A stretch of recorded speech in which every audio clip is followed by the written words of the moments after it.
سرکاری ملازمین کی پنشن میں بڑی تبدیلیوں کی تجاویز، فوجیوں کو استثناء۔ ناظرین، دفاع اور مسلح افواج سے تعلق رکھنے والے افراد کو استثناء دیتے ہوئے وزارت خزانہ نے پبلک سیکٹر کے ریٹائرڈ ملازمین کی پنشن میں بڑی تبدیلیاں کرنے کی سمری وزیر اعظم کو بھجوائی ہے، جس کے تحت سفارش کی گئی ہے کہ پنشن کے موجودہ فارمولے جس کے تحت پنشن کسی ملازم کی حاصل کردہ آخری تنخواہ کے مطابق جمع کی جاتی ہے کے بجائے آخری 3 سال کی تنخواہوں کی بنیاد پر اکٹھی کی جائے۔ سمری میں کمیوٹیشن کے فارمولہ میں ادائیگی کے لیے ریٹائرمنٹ کے وقت اکٹھی رقم دینے کے حوالے سے بھی تبدیلیاں تجویز کی گئی ہیں، اور کہا گیا ہے کہ موجودہ فارمولے کے تحت جہاں 35% رقم ریٹائرمنٹ کے وقت یکمشت اور 65% بعد کے برسوں میں ماہانہ قسطوں کی صورت میں دی جاتی ہے کے بجائے 25% ریٹائرمنٹ کے وقت اور 75%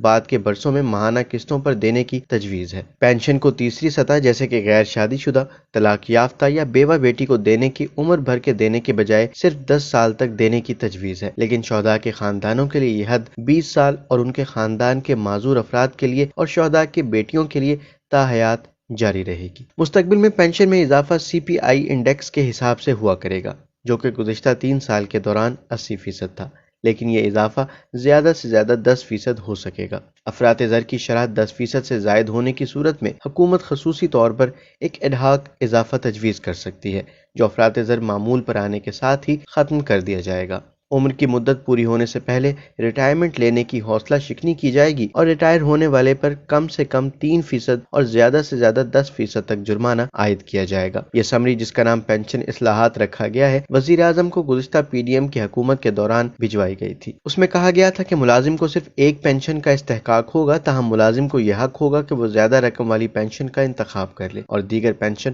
جانے دے۔ موجودہ قوانین کے تحت بچے یا شریک حیات کی موت کی صورت میں پینشنر کے لواحقین کو ایک سے زیادہ پینشن وصول کرنے کا حق ہوتا ہے۔ مثال کے طور پر شریک حیات، بچوں یا والد کے انتقال کی صورت میں پینشنیں ایک شخص کو دی جاتی ہیں، البتہ سروس یعنی فوجی نوکری کرنے والوں یا شہداء کے خاندانوں پر اس کا اثر نہیں پڑے گا۔ وہ افراد جنہیں پبلک سیکٹر میں دوبارہ سے نوکر رکھا جاتا ہے، انہیں تنخواہ اور پینشن دونوں کے فوائد دینے کی وفاقی حکومت مجاز نہیں ہوگی۔ متعلقہ ملازم کو یا تو تنخواہ اور یا پھر پینشن میں سے کسی ایک چیز کا انتخاب کرنا ہوگا۔ بطور فوجی نوکری کرنے والے کو اگر کسی سرکاری عہدے میں دوبارہ سے نوکر رکھا جاتا ہے تو اسے البتہ تنخواہ اور پینشن دونوں 60 سال کی عمر تک حاصل کرتی رہنے کی اجازت ہوگی۔ فوج کی نوکری میں ریٹائرمنٹ کی اوسط عمر 20ویں گریڈ سے نیچے 50 سے 52 سال ہے، 19ویں گریڈ میں 46 سے 48 سال، 18ویں گریڈ میں 42 سے 44 سال اور سپاہیوں کے لیے 38 سے 40 سال ہے۔ ابھی صورتحال یہ ہے کہ ہر برس پینشن میں اضافے خام یا نقد پینشن کے مرکب اثرات کے ساتھ ہوگا، جس کا مطلب یہ ہوا